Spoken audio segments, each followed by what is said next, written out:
நீங்கள் வந்து பாதுகாப்புன்னு ஃபீல் பண்ணிட்டீங்க. கண்டிப்பா எந்த பாதுகாப்பு பிரச்சனையும் இருக்கு இல்லை. சார். அதெல்லாம் பிரச்சனையே இல்லையே. இவங்க என்ன சொல்கிறாங்கன்னா எக்ஸ்ட்ரா காசு கேட்குறாங்க. எக்ஸ்ட்ரா காசு யார் சார் கேட்காம இருக்காங்க? எல்லாருமே தான் கேட்குறாங்க சார்.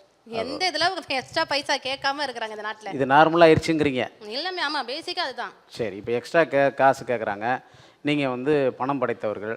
பணம் இருக்கு இல்லை நீங்கள் கொடுத்துட்றீங்க. இப்போ எங்களை மாதிரி இல்லாதவங்க எப்படி சார். கொடுப்பாங்க? நாங்களும் இருக்கப்பட்டவங்கன்ற சொல்லல சார். எல்லாருமே இப்ப பணம் வந்து எதுக்கு தான் யார் தான் இல்லன்னு சொல்றாங்க, நீங்களே கேளுங்களேன். ஓ, இது வழக்கமாயிருச்சுங்கிறீங்க. பொதுவாக தான் ஆமா ஆயிடுச்சு. இப்ப நான் ஒரு ஆட்டோ புக் பண்றேன், ரேபிட்டோ பைக்கே புக் பண்றேன். அந்த பைக்காரங்க மட்டும் என்ன பண்றாங்க, வந்தோடனே மேம் எனக்கு 100 ரூபாய் இருக்குது மேம், நீங்க எக்ஸ்ட்ரா வந்து ஒரு 50 ரூபா போட்டு தரீங்களா மேம்? வந்ததுக்கு அப்புறம் என்ன பண்ண முடியும்? சரி வாங்க சார் போலாம் அப்படின்னு சொல்லி நம்ம கொடுத்து தானே போறோம். நான் என்ன என்கிட்ட இல்ல அதனால நான் கொடுக்க மாட்டேன்னு சொல்லி நான் நிக்க முடியும். ஏன்னா நான் அடுத்த வேலையை நான் பார்க்கணும்ல. நீங்கள் என்ன சொல்கிறீங்க, எனக்கு பாதுகாப்பு தான் முக்கியம். ஆமா. பணம் வந்து கூட போகிற ஒரு 50 100 போனதை பற்றி எனக்கு பிரச்சனை இல்லை அப்படின்னு ஆமா சொல்கிறீங்க. சொல்லுங்கள் மேடம், இப்படி சொன்னால் கரெக்டா? இல்லை, பாதுகாப்பு வந்து எல்லா நம்ம கேப் புக் பண்ணி போகிறதுலையும் பாதுகாப்புக்கு பொறுத்த வரைக்கும் தனிநபரோடது தான். அது வந்து நீங்கள் வந்து நம்ம தெரிஞ்சவங்க மூலமாக போகிறது வந்து இன்னும் கொஞ்சம் பாதுகாப்பாக இருக்கும்னு நினைக்கிறோம்.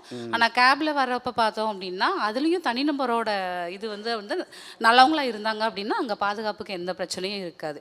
ஆனால் இப்போ இந்த கேபில் நம்ம ஆப்பில் ஆட்டோலாம் புக் பண்ணி போகிறதுல என்ன பிரச்சனை அப்படின்னா, இப்போ நம்ம வெயிட் பண்ணிகிட்டே இருக்கிறப்ப இப்போ எனக்கு இப்போ ஒரு 10 நாளைக்கு முன்னாடி நடந்த ஒரு சம்பவம்.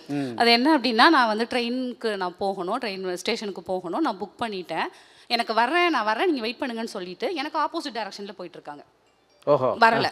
நான் ஒரு 10-15 நிமிஷமா வெயிட் பண்ணிட்டு இருக்கேன். எனக்கு ட்ரெயினுக்கு லேட் ஆகுது. அதுக்கப்புறம் கேன்சலும் பண்ண மாட்டேங்காங்க. அதுதான் எனக்கு பிரச்சனை. கேன்சல் பண்ணிட்டா நான் வேற புக் பண்ணிட்டு நான் பண்ணிக்குவேன். கேன்சலும் பண்ண மாட்டேங்கிறாங்க. அவங்க எனக்கு ஆப்போசிட். நான் வந்து இதை கண்டுபிடிக்கிறதுக்கே வந்து ஏன்னா ரொம்ப நேரமாக ஒரே இடத்துல நின்றுட்டு இருந்தாங்க. நான் ஃபோன் பண்ணி வரீங்களான்னு கேட்டால் வரேன்னு மெசேஜும் வரேன் அப்படின்னு அனுப்பிச்சிட்டாங்க. ஆனால் வரவே இல்லை. எனக்கு ஆப்போசிட் டைரக்ஷனில் போயிட்டே இருக்காங்க. நான் எனக்கு பார்த்து திருப்பி அதை கேன்சல் பண்ணிவிட்டு அவங்களும் கேன்சல் பண்ண மாட்டேங்கிறாங்க. நான் கேன்சல் பண்ணி அதுக்கான ஒரு நான் ஒரு விளக்கத்தை கொடுத்து தான் நான் கேன்சல் பண்ண வேண்டியது இருக்குது.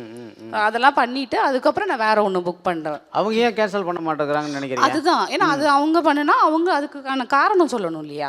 அவங்க ஆமா. நீங்க அப்போ வந்து என்ன ஆகும் அப்படின்னா, நம்ம அது வெயிட் பண்ணிட்டே இருக்கோம், நம்மளோட நேரமும் விரயமாகுது, நமக்கு தேவையில்லாத அந்த இடத்துல ஒரு டென்ஷன். நான் ட்ரெயினை பிடிக்க போனோம் அப்படின்னா அப்படிங்கிறப்ப ஆப்வியஸா எனக்கு அப்போ வந்து ரொம்ப டென்ஷன் ஆகும். அந்த மாதிரி வந்து சில சம்பவங்கள் நடக்குது. கண்டிப்பா அது கொஞ்சம் குறைச்சிக்கிட்டா நல்லா இருக்கும். சொல்லுங்க மேடம், இந்த மாதிரி நீங்க ஆப்போசிட் டைரக்ஷன்ல போனா எப்படி நாங்க போறது ஊருக்கு? அதுக்கு நான் என்ன பதில் சொல்ல தெரியல. ஆக்சுவலா ஒரு ஆட்டோ ஆப் மூலமா நான் புக் பண்றேன்னு வச்சுக்கோங்களேன். பக்கத்துல தான் இருக்கும். ஆனா அந்த ஆப் வந்து பாத்தீங்கன்னா சுத்தி கூட்டு போவோம் கிலோமீட்டர்ஸ். அதுக்கு ஒரு அமௌண்ட் எங்களுக்கு வருது இல்ல. அதே நம்ம ஜெனுனா ஒரு ஆட்டோல புக் பண்ணணும்னு வச்சுக்கோங்களேன். ஆனா இங்க பக்கத்துல தானே வாமா கூட்டிட்டு போய் விடுறமான்னு சொல்லி கூட்டு போயிட்டுருவாங்க. இதுல யாருக்கு லாபம் இருக்கு நீங்களே சொல்லுங்களேன். ஆப்ல புக் பண்ணா எக்ஸ்ட்ரா வந்து டூர் போட்டு கூட்டு போறாங்க. கண்டிப்பா கூகுள் மேப்பை விட ஆட்டோக்காரங்க கிட்ட நீங்க சொன்னீங்கன்னா உடனே எடுத்து போய் விட்டுருவாங்க சார். அப்படிங்களா? ஆமா, கூகுள் மேப்பை எங்களை சுத்த வச்சு தான் கூட்டு போய் விடுது ஒரு இடத்துக்கு. நானும் நிறைய வாட்டி பார்த்துட்டேன். எக்ஸ்ட்ரா தான் காசு ஆகுது. எக்ஸ்ட்ரா தான் பைசா ஆகுது எங்களுக்கு. என்ன இப்படி சொல்கிறாங்க?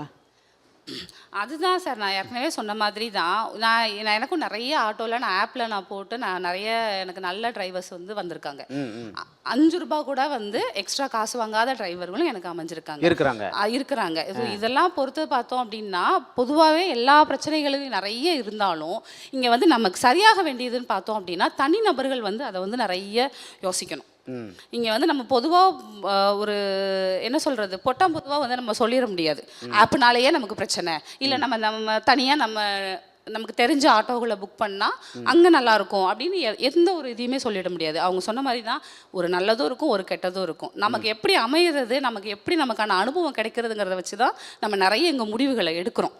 ஸோ எனக்கு வந்து கிடைச்ச அனுபவங்கள் ரெண்டுமே கிடைச்சது. இந்த மாதிரியும் கிடைச்சது. அதே மாதிரி எவ்வளோ ராத்திரியில் வந்து நான் கேபு போட்டு போனாலும் ஆட்டோ போட்டு போனாலுமே புக் பண்ணி போனாலுமே வந்து நல்ல டிரைவர்கள் அமைஞ்சு பாதுகாப்பாக கொண்டு போய் விட்ட அனுபவமும் எனக்கு இருக்கு நிச்சயமாக இருக்குது. அதனால் என்னால் நான் இது வந்து ரொம்ப மோசம்னு என்னால் சொல்லவும் முடியாது, அது நான் ரொம்ப நல்லா இருக்கும்னு என்னால் சொல்ல முடியாது. ஸோ ரெண்டுமே எனக்கு அனுபவங்கள். அதே மாதிரி இதில் எனக்கு இந்த அனுபவத்தில் நீங்கள் இப்போ சொன்ன மாதிரி வரேன்னு சொல்லிட்டு வெயிட் பண்ணி வராமல் போன அனுபவமும் எனக்கு இருக்குது. ஸோ அதனால் நமக்கு வந்து இப்போ இங்கே வந்து நமக்கு நிறைய மாற வேண்டியது என்ன அப்படின்னா வந்து எந்த ஆட்டோ டிரைவர்ஸுமே வந்து அவங்க மக்களோட இதை வந்து கொஞ்சம் மனசில் வந்து நினச்சிக்கணும். வந்து நம்ம வந்து கொஞ்சம் நமக்கு கண்டிப்பாக சம்பாதிக்கிறதுக்காக தான் எல்லாரும் தொழில் பண்ணுறாங்க, அது கண்டிப்பாக இல்லைன்னு சொல்லவே முடியாது. சம்பாத்தியத்தை தாண்டி கொஞ்சம் மனித நேயத்தோடு இருக்கணும். சூப்பர். சொல்லுங்கள் மேடம், நீங்கள் சொல்லுங்கள். ஆக்சுவலாக எனக்கே இதில் ஒரு அனுபவம் இருக்குது. ம் லாஸ்ட் டைம் வந்து ஒரு அம்மாவுக்கு கொஞ்சம் உடம்பு முடியல, ஒரு எமர்ஜென்சி ஹாஸ்பிட்டலுக்கு போயாச்சு. அங்கேருந்து ரிட்டர்ன் வீட்டுக்கு வரணும். ஒரு ஒரு ஆப் புக் பண்ணோம்.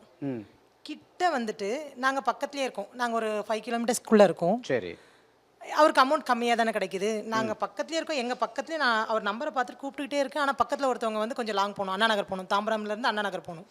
உடனே என்ன பண்ணிட்டாரு, எங்களை கேன்சல் பண்ணிவிட்டு உடனே அவங்க புக் பண்ணிட்டு போயிட்டாரு. அப்போது கொஞ்சம் ரொம்ப கஷ்டமாக இருந்தது. ஒரு எமர்ஜென்சி கூப்பிடும்போது இந்த மாதிரி பண்ணும்போது மனசாட்சி இல்லாமல் சம்டைம்ஸ் நடந்துக்கிறாங்களே. ம் ம் ஆக்சுவலாக எப்படி சொல்கிறதுனா, நடந்துக்கலாம், அவங்க மணிங்கிறதும் இம்பார்ட்டன்ட் தான். ஆனால் வந்து ஒரு மனசாட்சிங்கிறதும் சம்டைம்ஸ் இருக்கு இல்லையா, அவங்கவுங்க அனுபவத்தை பொறுத்து சொல்கிறேன். அவங்க தான் சொல்கிறாங்க கொஞ்சம் கர்ட்டசி இருக்கணும். ஆமாம், எல்லாருமே பணம் சம்பாதிக்கிறதுக்கு தான் ஆட்டோ ஓட்டுறோம், சும்மா சர்வீஸ் பண்ணுறதுக்காக ஓட்டுறோம் அப்படி கிடையாது. கிடையாது. ஆமாம், எல்லாருக்குமே பணம் சம்பாதிக்கணும், எங்களுக்கும் பணம் வேணும். ஆனால் சம்டைம்ஸ் சில எமர்ஜென்சிக்கு ஒரு மனசாட்சிங்கிறது வேணும் இல்லைங்களா. இதுதான் இதுதான் இங்கே பேசப்படுது.